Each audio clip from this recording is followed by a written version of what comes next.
pela mídia, nós somos pessoas que nós não tratamos o paciente. Nós somos pessoas que torturamos, que fazemos toda sorte de maldade. E aí tem algumas profissões que se arvoraram em defesa dos pacientes contra as arbitrariedades e as barbaridades cometidas, então, pelos psiquiatras especificamente. E aí existe uma grande quantidade de situações que são levadas em consideração quando eles fazem esse tipo de afirmações. Então, que nós somos torturadores porque nós damos choque, nós somos torturadores porque nós aprisionamos, nós somos torturadores porque nós amarramos os pacientes. Entretanto, quem assim pensa, ou é por desconhecimento, ou é por má fé. E, em função disso, a Associação Brasileira de Psiquiatria tem promovido, ao longo das suas federadas, não é nem um curso, mas uma fala, vamos dizer assim, sobre a história dos tratamentos psiquiátricos, para que principalmente os futuros psiquiatras tenham essa noção e de ver o que nós temos aqui e o que nós começamos lá atrás. A medicina é uma profissão milenar, tem pelo menos 30 séculos de existência. E a medicina, assim como a humanidade, ela vai mudando e vai mudando de procedimento de acordo com a aquisição de novos conhecimentos. Então, o que nós vamos fazer aqui é dar um breve histórico das terapêuticas biológicas em psiquiatria, que são coisas que nós sempre fomos muito acusados. Então, vamos imaginar. De primeiro, olha só como é que as guerras eram cruentas. Você colocava 10 mil de um lado, 10 mil do outro, e aí, então, se fazia uma carga, uma corrida, em cima dos adversários, e ganhava a batalha quem matasse mais pessoas. Tem uma série de filmes aí que a gurizada gosta, como, por exemplo, Coração Valente, do Mel Gibson, O Último Samurai, do Tom Cruise, e que mostra bem como é que eram as batalhas anteriormente. E essa aqui, então, é a fotografia da Guerra Civil Americana, um ataque de infantaria. Ou então os filmes lembrando as guerras prússicas, as guerras de Napoleão, em que a famosa cavalaria era utilizada. Então, famosa carga de cavalaria, que quem tivesse a melhor cavalaria terminaria vencendo a guerra. Nos próprios filmes que eu citei, aí é capaz de verificar isso. No começo do século XX, aí teve a Revolução Industrial. E aí todo mundo se lembra, ou pelo menos já ouviu, o fabuloso Ford 29, que já era uma melhora do famoso Ford T, que foi o primeiro carro a ser feito em série.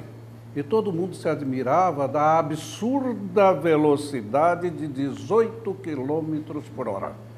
18 km por hora, então, que colocava todo mundo em polvorosa. E que falar, então, do nosso velho Santos Dumont, quando ele faz um voo de algumas centenas de metros, com um aparelho mais pesado que o ar, que ficou eternizado como 14 bis. Só em tempo, Santos Dumont, ele era uma pessoa deprimida, depressiva, e ele terminou se matando. Muito bom. Em todos os tempos, os tratamentos têm alguns objetivos. Quais são? Afastar ou minimizar os sintomas, afastar ou minimizar o sofrimento, normalização da fisiologia e a tentativa da reintegração familiar, profissional e social. Não interessa qual seja a especialidade. Esses são os objetivos do tratamento, independente de qualquer. Em relação à psiquiatria, os objetivos do tratamento também são esses. Só que, ao longo do tempo, ocorreram várias modificações. Então, quando o pessoal fala de eletricidade, pensa que a eletroconvulsoterapia é uma coisa agora, de 1935. Na verdade, não é. O pessoal pensa que a musicoterapia nasceu com essa profissão. Os terapeutas musicais, ou os musicoterapeutas que têm a sua validade. E a questão de que os pacientes eram colocados fora das cidades não era a exclusão como o pessoal coloca, mas sim porque desde aquele tempo se dizia que para curar ou para tratar das pessoas destituídas de razão, os espaços amplos e os bons ares eram necessários. E tudo isso por quê? Em busca de uma coisa chamada restituição da razão. Os doentes mentais eram chamados, então, de destituídos de razão. Então, na Bíblia, quem gosta da Bíblia, aí se lembra da história do rei Saul, e que duas suas fases depressivas, ele desceu do trono, rasgou suas roupas e não encontrava paz nem com a música do seu príncipe Davi. Aí era o início da musicoterapia. Também, lá no Império Romano, tinha um imperador extremamente agitado, agressivo, cruel, e que, quando ele estava muito ruim, ele mandava o pessoal trazer uma enguia, peixe que transmite eletricidade, e aí então ele segurando, recebia choque e ficava bem, melhorava. Não vou dizer para quem tem crianças pequenas levadas para botar o dedinho lá na tomada, não. Pode até ser que eles não melhorem, mas a mãe fica mais sossegada, né? Principalmente se... Os tratamentos biológicos, como foram chamados, então são aqueles que atuam diretamente no sistema nervoso central. E nós poderíamos tentar fazer um apanhadozinho, para que vocês pudessem então ter uma noção. Primeiro, os históricos, que nós falamos agora mesmo, mais a mesmerização, que merece uma menção especial. Os tratamentos não farmacológicos, os banhos, eletroconvulsoterapia e estimulação magnética transcraniana. Os farmacológicos, a sonoterapia, que de vez em quando vocês ainda ouvem falar, eu quero fazer uma sonoterapia. A malarioterapia, a insulinoterapia, a cardiazolterapia, os neuroléticos, os antidepressores, ansiolíticos. E os tratamentos cirúrgicos. Lembrando então a trepanação, a leucotomia, a lobotomia e a psicocirurgia. Os não biológicos, a psicoterapia e a socioterapia. Vamos dar uma passada rápida? Vamos dar uma passada para a Suzana. Depois você vai explicar melhor a Vou. Cada um deles. Isso aqui é só igual a dona Terezinha lá no primário, aí faz a chave e depois... Então, todo mundo já ouviu falar, pô, mas o doente mental sempre teve. E como é que antigamente se fazia? Na Idade Média, uma das coisas que se faziam na Europa era pegar as pessoas destituídas de razão das cidades e colocar no navio. E botava o navio à deriva. Também era chamado de Narrenschiff. E botava. Aí afundava, morria, aportava em outros lugares, descia, se tornavam pessoas estranhas. Ou seja, era esse o destino que se dava. E não era psiquiatra. Eram os governantes da cidade. Não eram psiquiatras, eram os governantes da cidade. Não dos insensatos? Exato. Muito bom. Aí o elemento humano sempre em busca de alguma coisa que pudesse minimizar o sofrimento ou não. Alguns sérios e outros charlatões. E alguma forma de charlatanismo aí perdurou durante séculos. Talvez o exemplo maior de charlatanismo era a chamada mesmerização, em que se acreditava que a passagem de energia de um corpo para outro aí faria com que ocorresse a restituição da razão. A mesmerização terminou sendo tão difundida na Europa, que Mesmer, que foi o seu criador, aí ele anunciava em determinadas cidades que ele estava chegando, e o pessoal colocava uma vasilha muito grande de limalha de ferro com uma haste, e a população segurava nessa haste. Aí ele chegava, fazia toda a mise-en-scène e dizendo então que estava fazendo a cura. Até hoje, quando se fala da mesmerização, aí se fala em charlatanismo. Muito bem, isso aqui é diferente de outras técnicas terapêuticas e que sobreviveram durante os séculos e que estão aí, como nós vamos falando. Isso aqui nós estamos falando de um exemplo, então, de charlatanismo que perdurou e até que hoje, quando se fala em mesmerização, aí se fala em charlatanismo. Existia o tratamento pelo calor, em que se acreditando que as pessoas estavam cheias de fluidos ou cheias de problemas, colocava-se numa cuba, acendia-se o fogo e esquentava, né? E aquecia. Logicamente que isso tinha resultados assim muito ruins. A maior parte das pessoas morriam. E aí, quando morriam, tinha um significado. É porque ela era tão ruim que não conseguia ser purificado. Tão ruim que não conseguia ser purificado. Ou eles falavam que o paciente morreu curado, né? Ou o paciente morreu curado, que era... E, independente da religião de cada um de vocês, grande parte dessas condutas eram apoiadas pela igreja. Essa aqui é terapia pelo movimento. Então aí se botava a pessoa, se continha e se girava. Por quê? Se girava.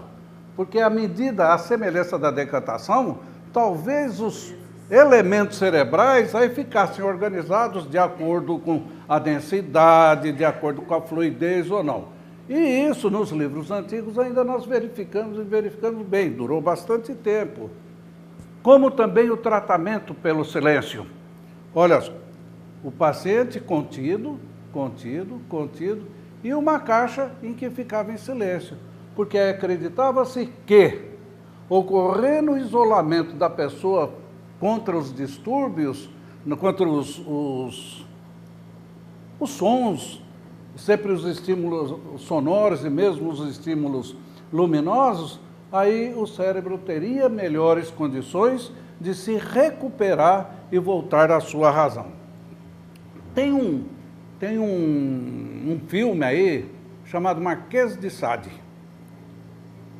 E o Marquês de Sade tem uma ocasião que ele está passando assim pelo hospital e tem a história do banho de água, e que naquele tempo acreditava-se que era aquilo. Por quê? Atrás de cada uma dessas condutas, na ocasião, se tinha uma teoria. Então não era eu quero fazer isso por fazer, não. Se acreditava, tinha-se uma teoria. Não se tinha conhecimento, então valia pela teoria. E aí, à medida que o tempo foi passando, foram se considerando outros elementos. Por exemplo, a contenção. A contenção, eu quero lembrar a vocês que a contenção é uma medida que não é de tortura. A contenção é para proteger o paciente de si mesmo e do meio ambiente, das situações. De vez em quando vocês veem aí que um paciente caiu no pronto-socorro, teve uma lesão, foi a óbito ou não. Por quê? Porque faltou contenção. Aí a pessoa vira e fala assim, pô, amarrar o meu. Amarrar é o termo leigo. O termo técnico é contenção. Se vocês entram no CTI, por exemplo, todos os pacientes estão contidos. Todos. Qual a diferença do CTI e da sala de emergência do pronto-socorro?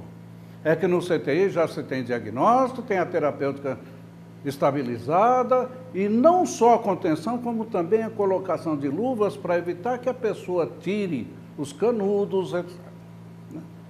Então a contenção não é uma forma de judiação. Agora, como toda terapêutica, a contenção ainda está presente, tem que se ter cuidado. Por exemplo, as amarras no pulso deve ter uma certa folga, para evitar que se tenha lesões vasculares, para evitar que se tenha lesões motoras por conta da compressão de estruturas nervosas. E, logicamente, que se vocês veem aqui, é uma estrutura bem diferente do CTI. E aí eu volto a dizer novamente, a culpa não é do psiquiatra, a culpa não é do emergencista, a culpa é de administrador. É o quanto que se dá valor ao elemento humano. É o quanto que se dá valor ao elemento humano, onde vai ser tratado, onde vai ser cuidado, etc. Mas contenção é uma medida terapêutica que deve ser prescrita por médico, porque ele é o responsável por isso. Ele é o responsável por isso. Essa famosa camisa de força,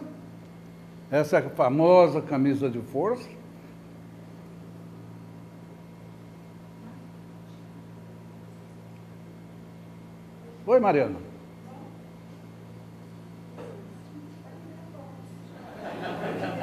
Oi, Simone. A Mariana é acadêmica de psicologia, a Simone é psicóloga, a Suzana é psicóloga, o Marco, o Magno e a Ana são psicólogos, sendo que ele tem um defeito muito grande, que ele é jogador de futebol, é ruim barbaridade. Muito bem. Então, olha só, isso aqui é a famosa camisa de força. São dos paradoxos, no Brasil não se tem camisa de força. No Brasil não se tem camisa de força. Deveria ter, porque o paciente fica protegido. Nos Estados Unidos tem. No Brasil não tem, porque é uma judiação, não é uma judiação até a hora que a medicação começa a fazer efeito. E aqui ele fica mais protegido do que a contenção. Nós deveríamos ter, mas não temos. Então, a contenção. E a contenção é importante? É importante sim, faz parte da terapia, faz parte do tratamento. Aí as famosas terapias por banho.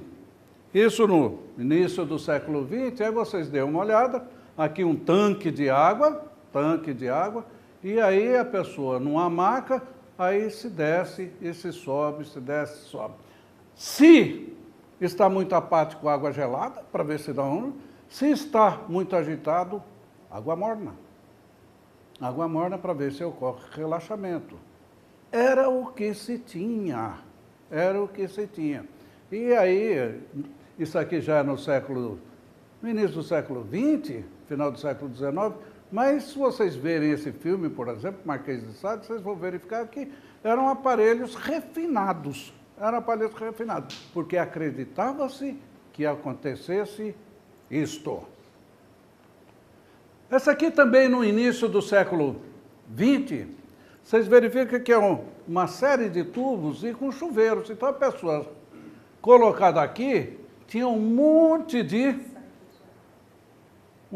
chuveiros e que trazia um monte de espirros, um monte de jatos de água. Novamente, água fria ou água morna, de acordo com a situação. Esse aqui ainda estava presente, eu peguei muito disso aqui ainda no Juqueri. No Juqueri era uma estrutura de alumínio e que fazia com que ocorresse uma diminuição da agitação, da agressividade, até que se pudesse ter algum outro acesso terapêutico. Vocês não são desse tempo, mas existiu um filme do Paul Newman, morreu faz pouco tempo, um dos maiores atores de todos os anos, em que ele fez um papel de detetive e que numa situação ele foi pego e aí ele foi para um hospital, foi levado para um hospital desativado e foi colocado numa dessas banheiras. Essas banheiras também eram reguladas a temperatura de acordo com o quadro clínico. Então, olha só, sempre uma teoria por trás. Os professores de vocês têm falado que a terapêutica deve ser individual. Tem-se uma diretriz, mas para cada pessoa pode ocorrer a necessidade de alguma coisa diferente, de uma dosagem diferente, etc. Eletroconvulsoterapia. Todos vocês são inteligentes. Todos. Só eu que sou burro. Vocês são inteligentes porque vocês estão sentados, eu sou burro porque eu estou de pé falando e a garganta começando a coçar e sendo que não tem cerveja aí. Gente, então olha só. Não. Olha só. Vocês sabem ler. Vocês sabem ler. E 3 livros que vão aparecer aqui, situações que vocês poderiam ler. A primeira delas seria Um Estranho no Ninho, que alguns de vocês já ouviram falar desse filme. É um filme que foi feito nos Estados Unidos por ocasião da reforma da assistência ao paciente psiquiátrico do governo Kennedy. A irmã dele era uma paciente deficiente e psicótica. E que esse filme se tornou como se fosse o livro da verdade em relação à antipsiquiatria. Então mostrava o Jack Nicholson sendo submetido a ECT, e o filme faz uma força tremenda para mostrar que ele não tinha doença. Então que aquilo era feito como castigo. E vocês precisariam ler o livro. Aí vocês verificariam que esse paciente era um paciente psicótico e que ele foi maquiado nesse filme porque foi um filme político. Foi esse filme que foi utilizado para subsidiar a reforma da assistência psiquiátrica norte-americana. Isso aqui não dá para vocês verem, mas é um ídolo de vocês, chamado Rodrigo Santoro, o bicho de 7 cabeças, né? E que o filme mostra ele extremamente maltratado, humilhado, judiado e levando eletrochoque sem ter necessidade, etc. Vocês precisam ler o livro. Vocês precisam ler o livro. O livro mostra que ele era um paciente psicótico, só que um paciente psicótico com a evolução processual e que, na verdade, estava indicado sim. E que ele precisava disso, e o pessoal estava fazendo a propaganda que estava fazendo eletrochoque contra quem usava maconha. Hoje nós sabemos que a maconha desencadeia quadros psicóticos e pessoas predispostas. O duro desse garoto é que no final da vida, ele morreu há pouco tempo, ele passou a ser um bichinho de estimação. Ele era mostrado em todas as cidades do Brasil como se ele tivesse daquela forma por causa do tratamento psiquiátrico e não pela evolução da doença. Ele estava deteriorado, como a maior parte dos pacientes esquizofrênicos se tornam. Então precisaria ler o livro dele. Porque isso é obra de arte. Rodrigo Santoro, ele teve uma atuação sensacional, como Jack Nicholson, mas é uma obra de arte. Se eu faço um livro, se eu faço um filme, se eu faço uma música, eu boto o meu ponto de vista, que não é necessariamente o real. Agora, o duro desse garoto é que ele morreu e parecia um bichinho de circo sendo mostrado em diversos picadeiros aí. Teve um tempo que o Conselho Federal de Psicologia se insurgiu contra a psiquiatria, nada mais, mas contra a eletroconvulsoterapia. E distribuiu, vocês são muito novas aí, e distribuiu cartazes pelo Brasil todo com essa fotografia. E embaixo assim, ó, imagine isso em sua cabeça. Não a eletroconvulsoterapia. Você lembra disso, Magno? Lembra disso, Ana? Então, olha só. Sendo que a eletroconvulsoterapia é um procedimento terapêutico extremamente eficaz, sem perigo, e que é o que melhor dá resultado numa série de quadros clínicos. Alguns anos atrás, aqui nessa universidade, teve um pró-reitor, que é bandido, e que ele abriu um processo contra mim, porque a mulher com quem ele vivia, eu havia sugerido que ela fizesse eletroconvulsoterapia. E aí ele me acusou de estar utilizando métodos medievais de tratamento. Me deu um monte de dor de cabeça. Mas agora, questão de alguns anos atrás. Agora, tenta imaginar isso. Se você entra numa sala de estudante de psicologia, como a Mariana, por exemplo, que está no terceiro, quarto ano, e começa a receber informação desse tipo. Lá na frente, algum paciente dela, de terapia dela, que vai, e aí um psiquiatra torturador indica eletroconvulsoterapia. Como é que será a reação dela? Dela como psicóloga, como terapeuta. E isso de uma forma cotidiana em sala de aula. Em sala de aula. É só ir no Google, no Dr. Google, e verificar eletroconvulsoterapia. Para cada 10 artigos mostrando os benefícios da eletroconvulsoterapia, tem 1, 2 que são contra, e com argumentos pífios. Geralmente de psiquiatra, psicanalista que não vê paciente, só vê cliente, então que não tem doença, e do Conselho Federal de Psicologia. E com isso, então, os nossos pacientes ficam privados de terapêutica adequada. Nós temos 2 projetos no Senado para colocar ECT no SUS. Porque hoje é um tratamento caro. Ele é feito nas melhores universidades da Europa, dos Estados Unidos, e é só o pessoal que tem dinheiro que faz. Aqui no Brasil, quem faz é quem tem dinheiro. Por quê? Cada sessão custa de R$ 1.500 a R$ 3.000. O paciente do SUS é uma briga para se conseguir. E, entretanto, lá num desses projetos, aí foi-se aceito desde que não se usasse no SUS. Desde que não se usasse no SUS. Estimulação magnética transcraniana, que é um procedimento relativamente novo.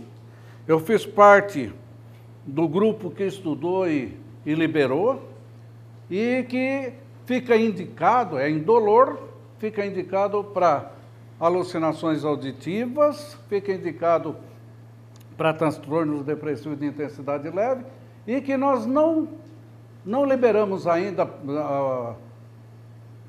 a estimulação profunda, porque ainda nós não temos conhecimento suficiente se tem ou se não tem efeitos indesejados. Mas é uma novidade, já não tão nova, e que tem ajudado aí uma série de pessoas. Aqui em Campo Grande tem um colega que faz, em Cuiabá tem dois, né? Cuiabá tem 2. Tem um neurologista e tem o Alaor. Muito bem. Terapêutica farmacológica. Aí, terapêutica tradicional, e aí nós vamos falar um pouquinho da sonoterapia, da malária, da insulina, cardiazol e dos atuais. Vamos lá. A sonoterapia que todo mundo fala, eu quero fazer sonoterapia, né, Kleber? Quero fazer sonoterapia. Sonoterapia é o jogo do Flamengo, porque aí a pessoa fica sonolenta e não tem jeito. Inicialmente, foi designado de terapia pelo sono prolongado, que foi desenvolvido por Claeys e Bloiler em Zurique. Eles passaram a fazer uso sistemático de hipnótico que se tinha e que era indicado principalmente para o tratamento dos pacientes esquizofrênicos. Pavlov aceitou, incentivou, e desde a concepção os cuidados se davam no sentido de evitar as complicações, principalmente as infecciosas. E o tempo inicialmente preconizado era de 21 dias. Então botava-se a pessoa para dormir. Sono profundo, aí se acordava por causa do banheiro, aí se dava líquidos nesse momento, tenta imaginar que com 21 dias aí poderia dar escaras. E a teoria que se tinha é que com esse sono movido por medicamento, limpava-se, entre aspas, a mente do indivíduo.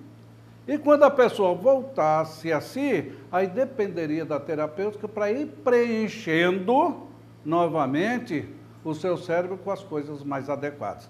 Essa era a teoria que tinha por trás. Hoje nós sabemos que se tem uma pessoa com quadro dissociativo grande, você bota para dormir 2 dias, aí quando a pessoa acorda, sai daquela... Mas 21 dias. E não eram os medicamentos que nós temos hoje, eram outros que eram pesados. Mas isso perdurou, porque se tornou uma efetiva atuação terapêutica, que até então não se havia. Pacientes em tratamento de pacientes com sífilis. Quem tem medo hoje da AIDS, não sabe o que a sífilis matou de gente. A sífilis matou milhares e milhares de pessoas. E era considerada maldita. Os franceses a chamavam de mal dos italianos. Os italianos a chamavam de mal dos franceses. Filho feio não tem pai. E matava um monte de gente. E o tratamento que se tinha era através de mercúrio e de bismuto. Se matasse as espiroquetas, a pessoa ficava demente por deposição de sais pesados. Muito bem. E matava milhares de pessoas, milhares. Se vocês verificarem os registros dessa época, não teve um poeta, não teve um escritor que não fosse sifilítico. Né? E mais para frente também. Até que um médico austríaco, um psiquiatra austríaco chamado Werner von Jauregg, e que ele trabalhava, aí ele percebeu que um esquizofrênico, ele teve febre alta e ficou bom da sífilis. Ficou bom da sífilis. Aí ele chegou à conclusão que a sífilis resistia a tudo, mas não resistia a alta temperatura. Pô, meio caminho andado. E aí ele trabalhava num serviço que recebia muita gente que vinha dos pântanos com malária. E aí o que ele fez? Ele pegou e injetou malária nos pacientes sifilíticos. O que é a malária? A malária é um bicho que provoca febre. Provoca febre a cada 2, 3 dias, etc. E com isso matava a espiroqueta. Pô, mas acabou com uma doença e começou outra. Só que a malária já tinha tratamento. Tinha o quinino. Uma vez eu fui numa conferência que eu fui extremamente mal educado, que tinha um cara falando assim, ó, para um grupo de psicólogos e assistentes sociais, que a medicina é uma desgraça, a medicina é que cria doença para outra. Vocês imaginam que a pessoa com sífilis, a pessoa injeta malária, provoca outra coisa, depois eu fui obrigado a levantar, pedir licença e falar isso. Salvou milhares e milhares de pessoas, porque depois disso a única coisa efetiva contra a malária, contra a sífilis, foi a penicilina, 1930 e pouco, 1940. Matou. Um monte de gente morria pela sífilis. E terminou o Werner von Jauregg, e ele ganhou um prêmio Nobel por conta disso. Ganhou um prêmio Nobel por conta disso. Se hoje eu falar para a Adélia, Adélia, eu vou fazer malarioterapia em você, manda me prender. Manda me prender, porque hoje tem outras coisas. Mas se fosse lá em 1920, pô, era a terapêutica que dava resultado. Ganhou prêmio Nobel por conta disso. Ainda hoje, em alguns laboratórios, tem cepas de malária que eram utilizadas nisso, que o pessoal continua utilizando para pesquisa. Mas, torturador só que poderia imaginar uma coisa dessa. Insulinoterapia. Insulinoterapia caiu de moda, eu ainda fiz quando eu era estudante. Que você injetava insulina na pessoa, esquizofrênico crônico, geralmente, e catatônico. Você injetava a insulina, aí a pessoa entrava em coma. E aí você dava glicose. Qual é a teoria? A teoria é que não tem nada que se aproxime mais da morte do que os quadros comatosos. E que quando, então, nós estamos frente ao risco de morte, ao perigo de morte, as últimas reservas nossas se reavivam. Se reavivam. Essa era a teoria que se tinha. Ainda fiz algumas, dava um trabalho tremendo, que melhorava, melhorava. Hoje não tem mais jeito para fazer isso, porque tem coisas melhores e bota em risco a vida da pessoa. Seria diferente se não tivesse, mas tem. A insulinoterapia, nós ainda vamos falar nela hoje um pouquinho. Mas o que revolucionou mesmo a psiquiatria foi isso aqui, ó. Esse aqui é um gráfico que está em todos os livros de epidemiologia, mostrando as entradas dos pacientes nos hospitais psiquiátricos norte-americanos. Então, isso aí aumentando, por quê? As pessoas não tinham alta. Elas iam para morrer, para ficarem e morrer. Não tinha tratamento. Não tinha nenhum tratamento específico. Até que... teve aqui a Primeira Guerra Mundial, a Segunda Guerra Mundial, que teve um pico. Por quê? As pessoas que trabalham muito com suicídio sabem, né, Danusa, que em situações de grande risco e perigo diminui a proporção de suicidas, né? Então, olha só, aqui, ó, Primeira Guerra Mundial, Segunda Guerra Mundial. Mas, em 1951, especificamente, até por acaso, aí viu-se uma substância chamada clorpromazina, mais conhecida entre nós por Amplictil. E aí revolucionou o tratamento do paciente psiquiátrico. Por quê? Porque aí o doente comum, isso aqui é tudo para a morte. Aí o doente comum, o doente psiquiátrico passou a ser um doente comum. Quando ficava melhor, saía do hospital e podia fazer o tratamento em regime ambulatorial. Ficava ruim, voltava para o hospital. Então o hospital deixou de ser o lugar de morte. E aí, ó, dá uma olhadazinha, ó. Depois de 1951, só teve queda nas entradas dos pacientes psiquiátricos. Esse gráfico é clássico, está em todos os livros de epidemiologia psiquiátrica, e aí mostrando que essa foi a revolução no tratamento psiquiátrico. E o neurolético, ele tem 4 funções especificamente. Ele diminui a agitação, diminui a agressividade, combate as alucinações e combate os delírios. Todos vocês sabem quais são. Os antigos, haloperidol, Neosine, Amplictil, os modernos, Ziprexa, quais outros? Eu sou velho.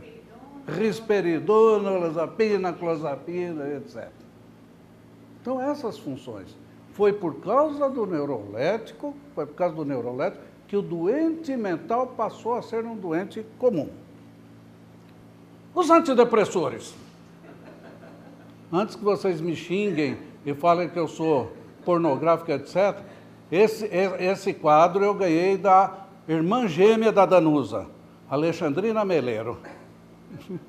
Alexandrina Meleiro é uma psiquiatra de São Paulo, uma professora, está aposentada agora, que trabalha com depressão e trabalha com médico. A tese de doutorado dela foi o médico como paciente. Então, olha só, os antidepressores antigos, eles pegavam tudo. Aí, à medida que os antidepressores foram melhorando, nós fomos em busca, então, dos inibidores específicos. Então, buscando uma especificidade cada vez maior, até chegar, não consegui pegar nada e agora nós estamos voltando, porque os antidepressores mais modernos estão sendo, novamente, os que pegam 2, 3 receptores. E hoje, os antidepressores fazem parte da nossa terapêutica e que ajudam 60% a 70% dos pacientes deprimidos. Tem uma gama de antidepressores de acordo com algumas características. Antes que vocês falem isso aí eu roubei da Alexandrina. E tratamento cirúrgico? O pessoal fala, pô, psiquiatria é clínica, não tem cirurgia. Tem sim. Só que a gente pede para os outros fazerem. A gente pede para os outros fazerem. A mais antiga, trepanação. Trepanação. Então, determinados quadros que hoje nós poderíamos dizer de delírio, de hematoma subdural. Né? O que acontece? Abre-se o crânio e deixa-se sair, alivia a pressão intracraniana. Só naquelas ocasiões dizia então que os demônios saíam. Os demônios saíam. Trepanação. Aqui na América do Sul, entre os incas aí, 800 mil anos atrás, já se encontrava, isso aqui é Egito Antigo, então é tão velho quanto a própria medicina. Não sei se vocês estão notando aqui, mas aqui é um arco de pua. Aqui, viu, doutora? Aqui teve um tempo que teve uma briga por conta do fornecimento de material, então aí a ortopedia estava utilizando arco de pua comprado ali no Multicoisas. Teve um problema muito grande na Paraíba, que aí o pessoal não dava, e a briga porque o secretário de saúde era um farmacêutico, né? Aí os ortopedistas se reuniram, compraram uma meia dúzia de arco de pua e continuaram fazendo o tratamento, porque não podia deixar morrer o paciente. Então são as coisas. Lembrando sempre que não é o médico, na maior parte das vezes, é estrutura, é governo, é gestor. Aí, ó. Novamente, esse quadro é famoso, olha lá, abrindo lá.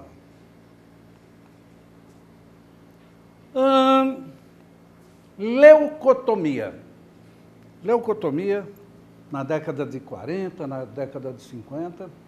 Um português chamado Egas Muniz, ele, principalmente naquelas situações, naqueles quadros de intensa agressividade, e que não se melhorava com nada, então o que ele fazia?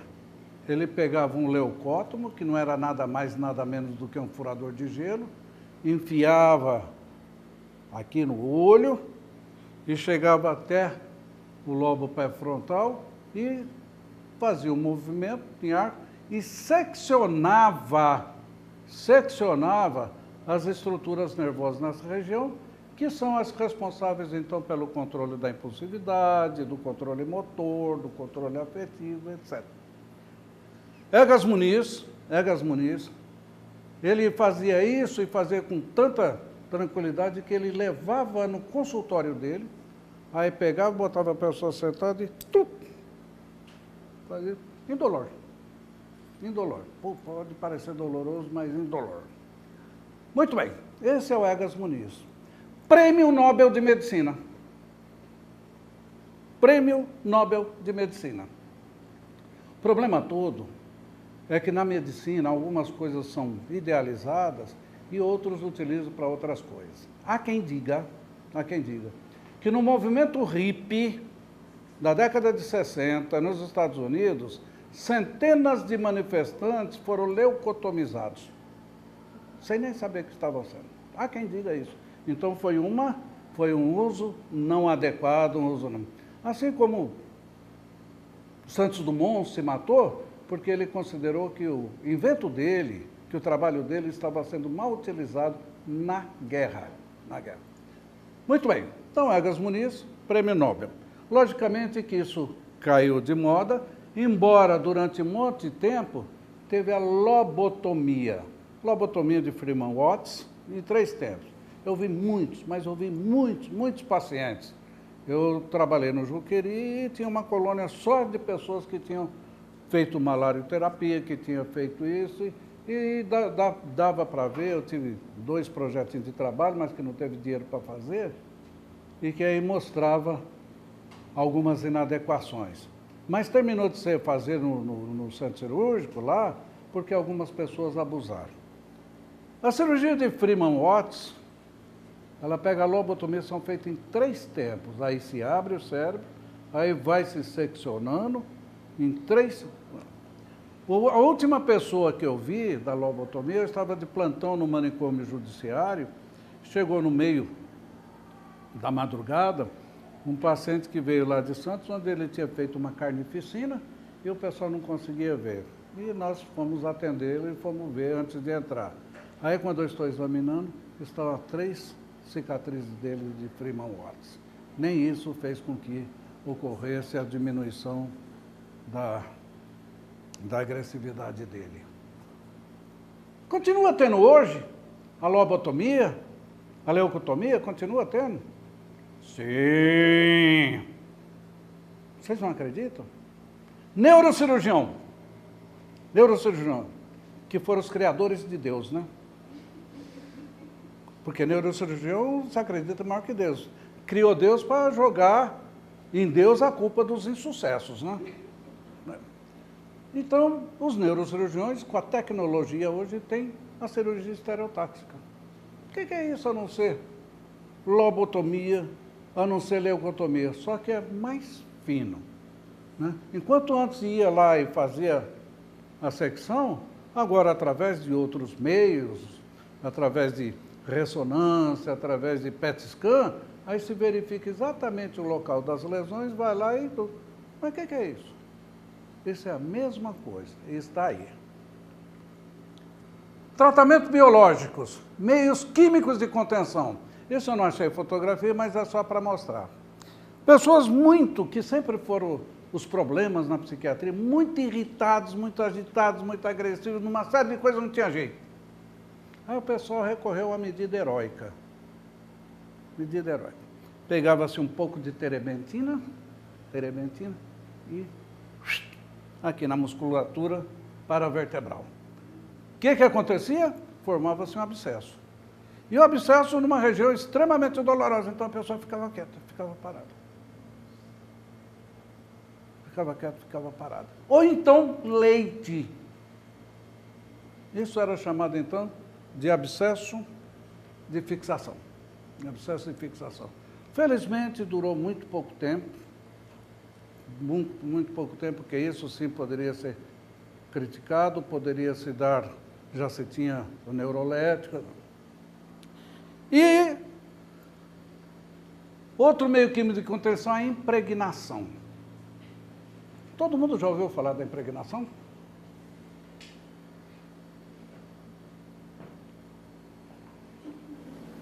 Muito bem. Nós mudamos nosso procedimento de acordo com os conhecimentos. Quando apareceram os neuroléticos, nós não sabíamos dosagem ideal. Você vai tomar amoxicilina, você vai tomar 500 miligramas 2 vezes por dia, né?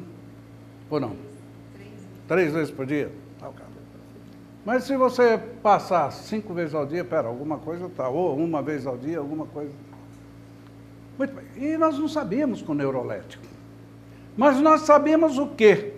Que quando a pessoa ficava impregnada é um termo técnico, e a pessoa ficava com rigidez muscular, dificuldade de movimento, e poderia dar contração muscular em ombros, em garganta, e isso terminava fazendo com que poderia se ter morte por asfixia, por mandioca, batata, etc. Mas nós sabíamos que era ali que começava o efeito terapêutico adequado. Cadê os residentes? Cadê os residentes? Faz assim. Faz assim. Assim. Isso. Você não pode dar risada. Eu fiz um curso, fazia parte, era como se fosse um curso de especialização para impregnação. Sabia dessa? Não. E hoje nós temos aí a segunda leva dos antipsicóticos, que não é impregnação o objetivo. Hoje nós brigamos contra os efeitos indesejados da impregnação. Tá ok? Mas olha só, naquela ocasião, eu fui premiado, fui sorteado, por causa do meu trabalho lá, para fazer um curso de especialização em impregnação. Pois é, né? Os tempos mudam, os conhecimentos se acumulam, se avolumam. Quando há o avanço técnico-científico, cabe à medicina e ao direito utilizados em favor do homem. Quando tem mudança de conhecimento, a medicina vai rápido. O direito não. O direito está sempre muito atrás. Isso aqui são palavras do pai da Julita.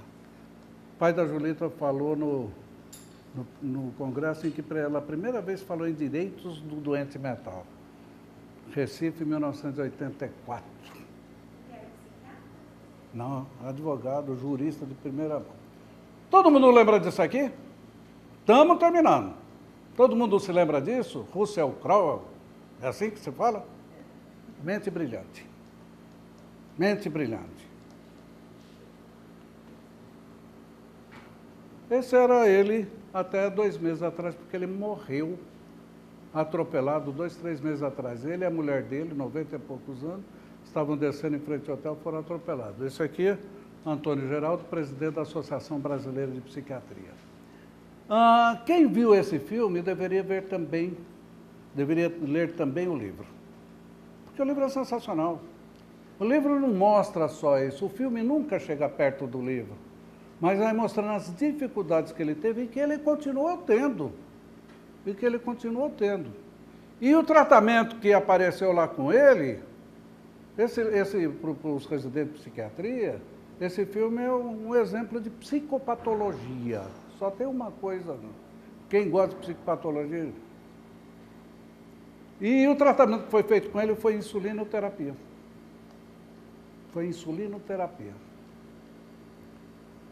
Aí, hoje vocês não precisam ir lá no meio do campo para verificar um exército contra o outro. Vocês podem ficar sentados em casa, tomando ice e vendo pela televisão aviões até sem piloto indo atrás. Não. Também não precisa ir atrás do 14 bis. E também não precisa ir atrás. Também não precisa ir atrás do fabuloso Ford T. Tem essa furreca aí. E aí dá para entender porque a mestra de vocês corre aqui, corre ali, corre lá. Ó. Se vocês olharem assim, ó, na lateral, tem até umas aletas. Agora, é extremamente importante isso para vocês. Tudo isso que eu falei é só por causa disso. Quando se critica o que se fez anteriormente, com os conhecimentos atuais, ou é ignorância, desconhecimento, ou então é preconceito, ideologia e má fé. Lembrando disso, principalmente vocês que vão ser psiquiatras, por isso que é necessário conhecer. Quando você critica uma coisa que foi feita lá atrás, com os conhecimentos lá de trás, você critica com os conhecimentos de hoje, ou é ignorância, ou é má fé. O que hoje é aceito como verdade poderá ser em algumas décadas citado como folclore. As meninas aí, se a menstruação se falhar, se tiver amenorreia, eu acho que nenhuma de vocês vai falar que a menstruação subiu na cabeça, né? E que ficou doida por conta disso, né? Mas alguns anos atrás, uma alta autoridade de AIDS aqui no estado, ela deu à luz e ficou 40 dias sem lavar a cabeça, porque senão quebrava. Exatamente. Hoje o que se considera folclore, ignorância, em determinado momento, no passado, foi considerado como verdade absoluta. Lembrar sempre isso. Nós torturadores, nós queremos lembrar isso. E sempre lembrando o meu velho amigo Paulinho da Viola, tem uma música dele que é uma lição de vida, chamada Coisas da Vida, Minha Nega. Que dá para rir, dá para chorar, questão de hora e de lugar. E hoje à noite eu precisarei ser contido.